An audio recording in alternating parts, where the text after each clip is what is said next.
நான் தென்காசிலேருந்து வரேன் சார். சொல்லுங்க. எனக்கு எப்படின்னா சின்னது ஒரு 5-6 வயசுலேருந்து நான் டீ குடிக்க பழக்கம். எனக்கு வீட்டில் தனியாக ஒரு கிளாஸ் இருக்கும். அந்த கிளாஸில் வந்து எனக்கு எப்படின்னா எங்கள் அம்மா வந்து நார்மலாக டீ போட்டு கொடுத்தா குடிக்க மாட்டேன். அந்த டீயில் நுரையோடு இருக்கணும், எனக்கு மேலே நுரையோடு இருந்தால் மட்டும்தான் குடிப்பேன்.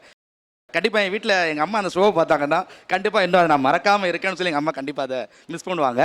அது போக எங்கள் ஊரில் ஒரு கடை இருக்குது, அதாவது ஊரில் முனையில் டீ கடை இருக்குன்னு சொல்லுவாங்க. காலையில் 7 மணிக்குள்ளே போயிட்டால் அங்கே வந்து உப்புமா பொட்டலம் கட்டி இருக்கும். அந்த உப்புமாவும் அந்த டீயும் குடிக்கலன்னா அன்னைக்கு பொழுது எனக்கு வந்து போகவே போகாது. அது சாப்பிடல இருக்க ஒரு டேஸ்ட்டு, ஐயோ ஐயோ ஐயோ, அந்த உப்புமா ஒரு டிப்பு, அப்படி ஒரு டீ ஒரு டிப்பு, அப்படி சாப்பிடல அவ்வளோ டேஸ்ட்டாக இருக்கும். அதே மாதிரி பொழுது சாயிறப்போ ஒரு 6 மணிக்குள்ளே போயிட்டு 2 பஜ்ஜி சுட சுட கொஞ்சம் சட்னி ஒரு டீ சாப்பிட்டா தான் அன்னைக்கு பொழுதே வந்து எனக்கு முடியும்.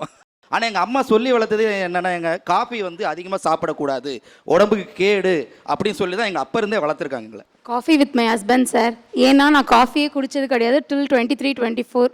ஒன்ஸ் ஆஃப்டர் மேரேஜுங்கும் போது தான் காஃபி போடணும். அது ஃபில்டர் காஃபி தான் குடிப்பார். அவர் குடிச்சிட்டு அவர் இவ்வளோ தான் குடிப்பார், பட் மல்டிபிள் டைம்ஸ். மிச்சம் எனக்கு கரெக்டாக போட தெரியாது அந்த ஸ்டேஜில் 10 years பேக். அப்படி குடிச்சு தான் நான் என்ன இப்போ காஃபி அடிக்ட் ஆக்கிட்டார் அவர்.